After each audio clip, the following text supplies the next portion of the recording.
pinapalabas, minamalas yung mga ICC judges kasi sinanksyon ng Amerika. Iba man yung issue ng Amerika sa ICC, wala mang koneksyon sa issue ni Digong na may kaso sa ICC.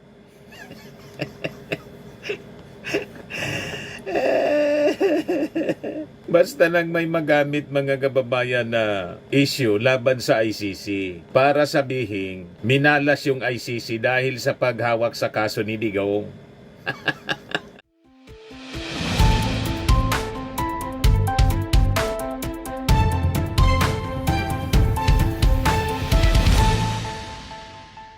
Hello po mga kababayan, si Dante Maravillas. Sinupalpal mga kababayan ni Attorney Cristina Conti, si Robin Padilla. Kasi si Robin Padilla, pati yung mga DDS vloggers, tuwang-tuwa doon sa napareport na yung judge ng ICC mga kababayan.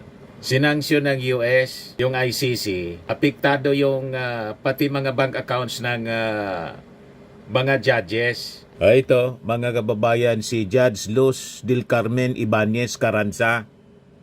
Essentially, they are intended to block our accounts, bank accounts, not only in the United States, which for me is not of no significance, but also in Europe. But the thing is that in Europe, the accounts we have are in European banks that normally should work independently from any policy from the United States.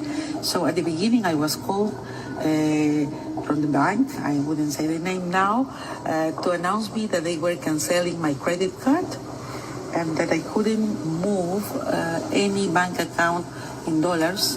I couldn't touch it because they are like kind of freeze. Well, and then we discovered that I couldn't even an Uber.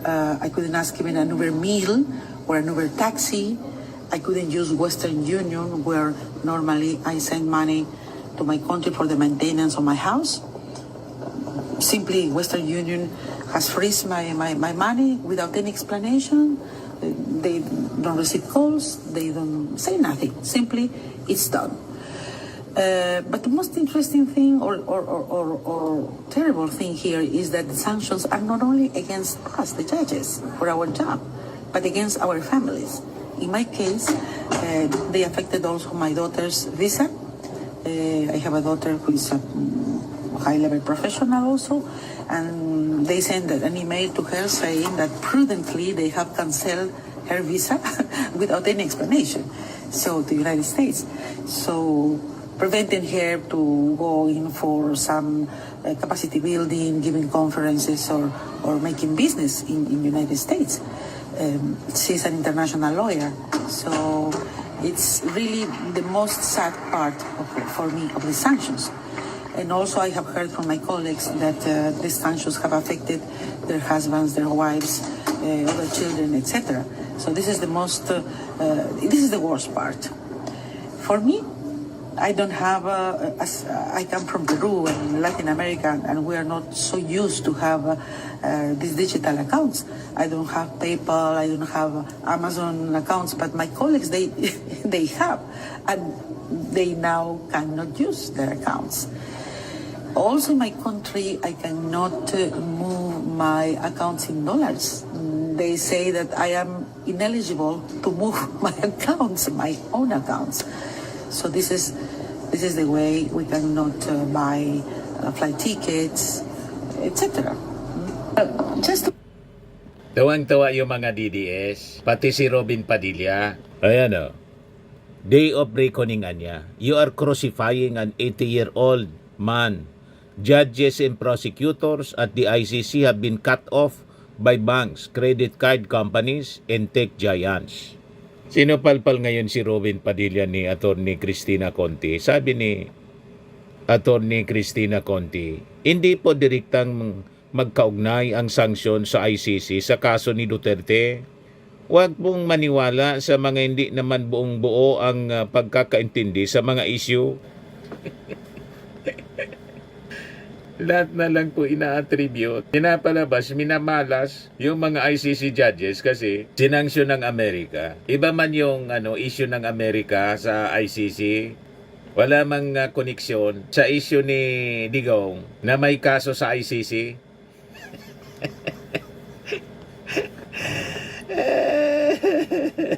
Basta lang may magamit mga kababayan na issue laban sa ICC para sabihin minalas yung ICC dahil sa paghawak sa kaso ni Digong.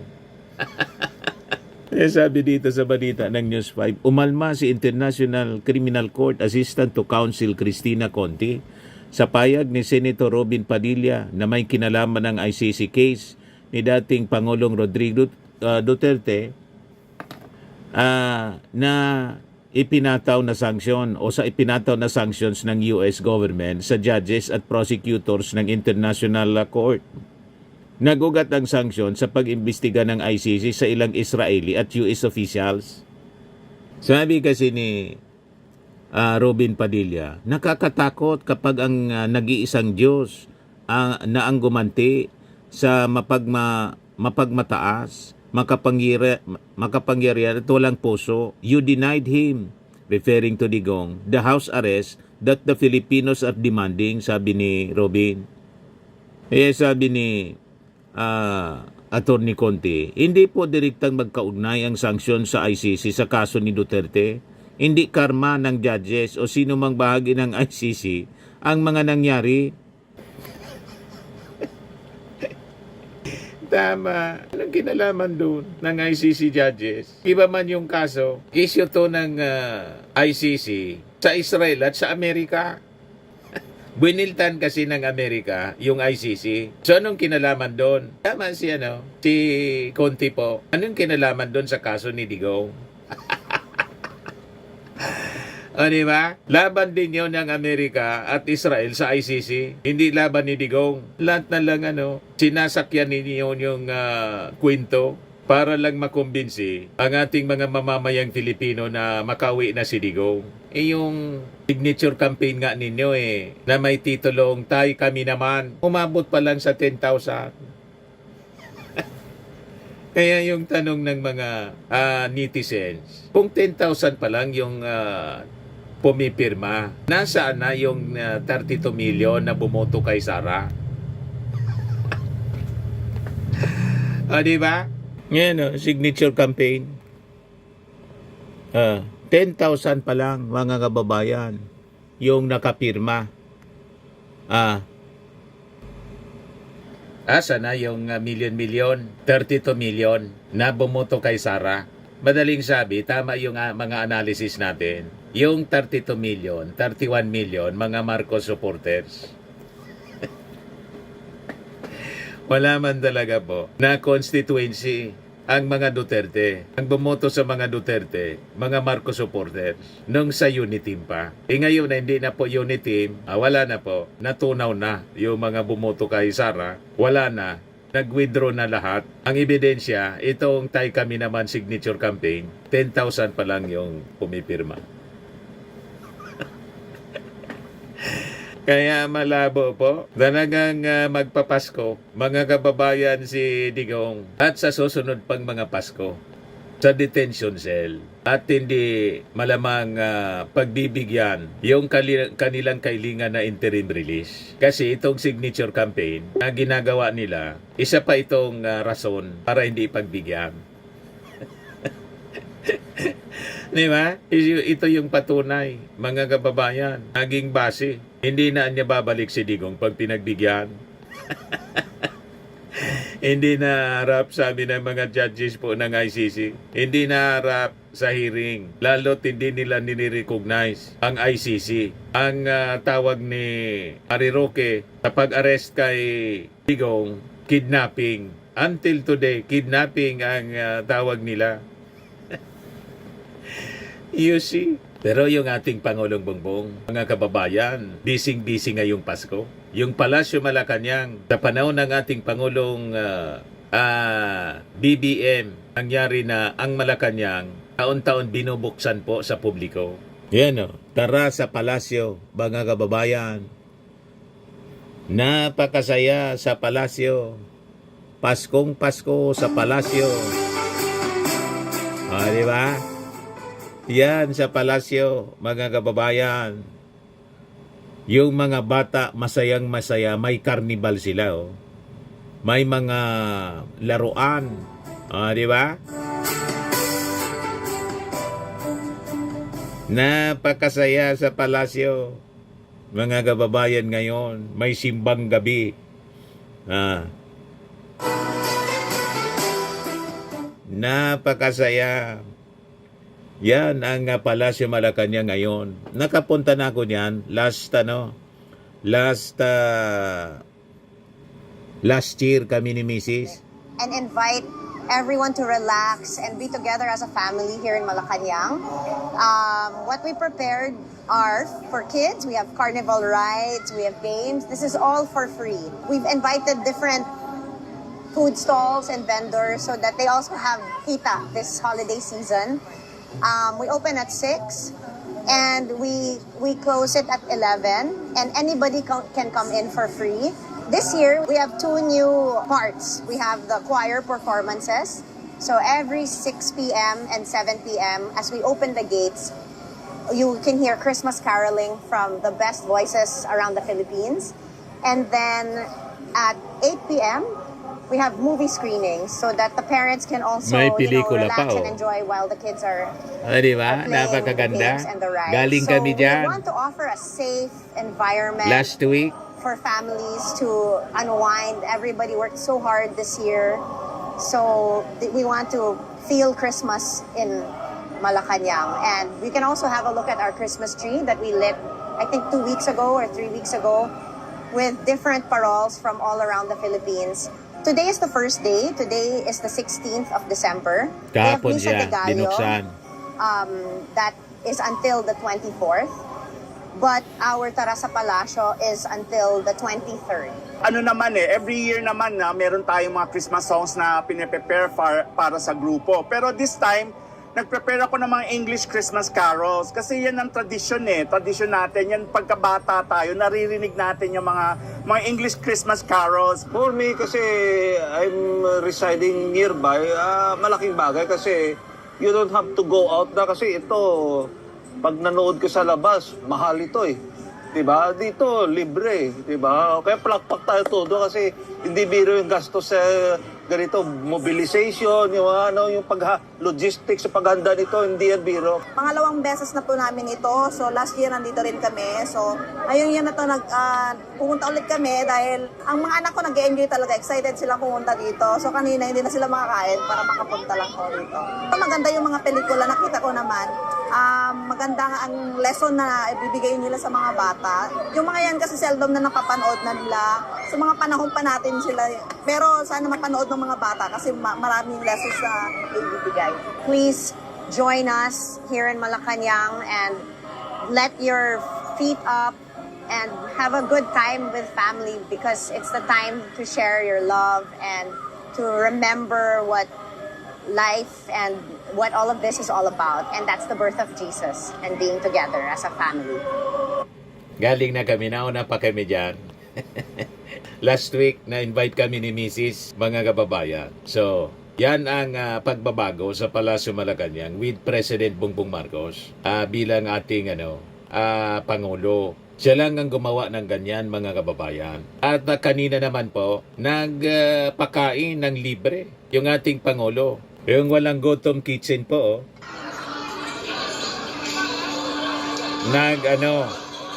nag-waiter yung ating Pangulong Bongbong para pakainin yung mga bata. Di ba? At yung mga matatanda. Walang gutom kitchen. Yan yung ating Pangulong Bongbong. Di ba? Ayan yung report, mga kababayan, ng GMA. Pangulong Bongbong Marcos ang nagsilbing service crew dito po sa Walang Gutom Kitchen ng pamahalaan. So siya po yung isa sa mga nagsiserve ng mga pagkain sa mga beneficiaries po ngayong hapon bilang bahagi pa rin po ng pag-celebrate ng maagang Pasko para sa mga Maagang Pasko para sa mga mahirap. Yan yung ating Pangulo. May mga gift na ipinamimigay sa mga indigent families, indigent beneficiaries with DSWD Secretary Gatchalian. Yan po, mga kababayan. Nag-ala Santa Claus siya po. Namigay ng regalo at nagpakain po. Yan ang presidente. Si Sara, nasaan ngayon? Walang ginawa. Lahat pansarili yung ginagawa, mga kababayan. Di ba? Yan ang talagang mapagmahal na Pangulo, lalo na sa ating mga mahihirap. Ramdam ng ating mga mamamayang Pilipino ang espiritu ng Pasko. Ito naman mga bata at matanda, mga kababayan, binigyan ng regalo.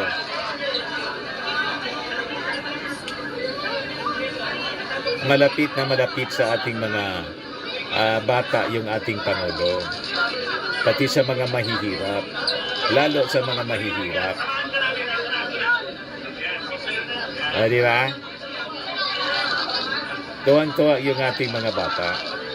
Feel na feel nila yung Pasko, spirito ng Pasko. Si First Lady Lisa Marcos, ito naman, busy-busy din. Tigil lang ang trabaho ng first couple, mga kababayan.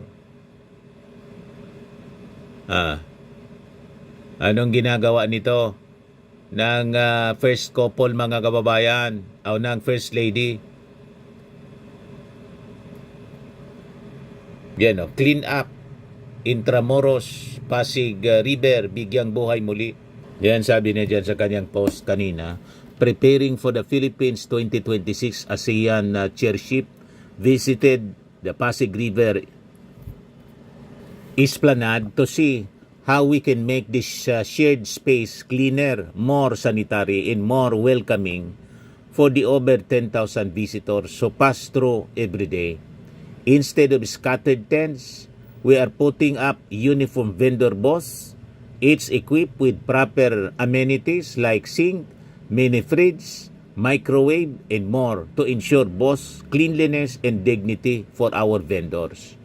We are also launching a Clean As You Go program to encourage everyone to reduce, reuse, and recycle so waste ends up where it belongs. The Pasig River is here to stay, and so is our responsibility to care for it. Together, we can make it cleaner, safer, and more suitable for generations to come. Excited to see all of this come together by late January. Yan yung First Lady, mga kababayan. Hindi sila nagsasayang ng oras. Trabaho lang ng trabaho. Kita ninyo. Very presentable. Nagkahanap buhay din yung mga vendors. Yan, sa Esplanade, Pasig River. Yan po yung mga basurahan. Yan yung plano. Napakaganda na po ng Pasig River Esplanade. Tingnan ninyo sa paggabi. Yan ang itsura, mga kababayan. Diba? Mga kababayan, napakaganda na. Parang nasa ibang bansa.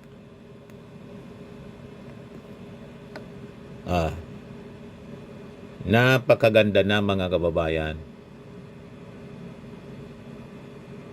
Naging tourist attraction na dati. Punong-puno yan ang basura. Dinevelop, mga kababayan, ng ating Pangulo. Yan na siya. Pasyala na siya, mga kababayan. Diba? Maraming tao at may mga vendors, presentable yung kanilang mga pwesto. Diba? Nagkanegosyo sila, mga kababayan. Yan na siya ngayon. Parang nasa ibang bansa na ang itsura. O, di ba? Napakaganda na at napakalinis na. Yan na siya, mga kababayan. Yan paggabi. Ang sarap mamasyal at maglakad-lakad.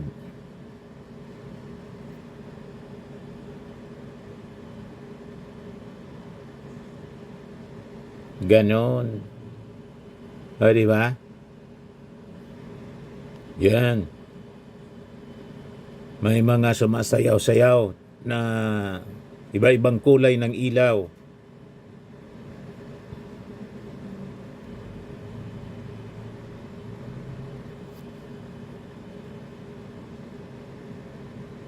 Napakaganda. So dating ikinakahiya natin yung Pasig River. Ngayon, proud na po ng ating mga mamamayan pamasyal sa Pasig River Esplanade. Nangyari lang yan ngayon sa administrasyon ng ating Pangulong Bongbong Marcos.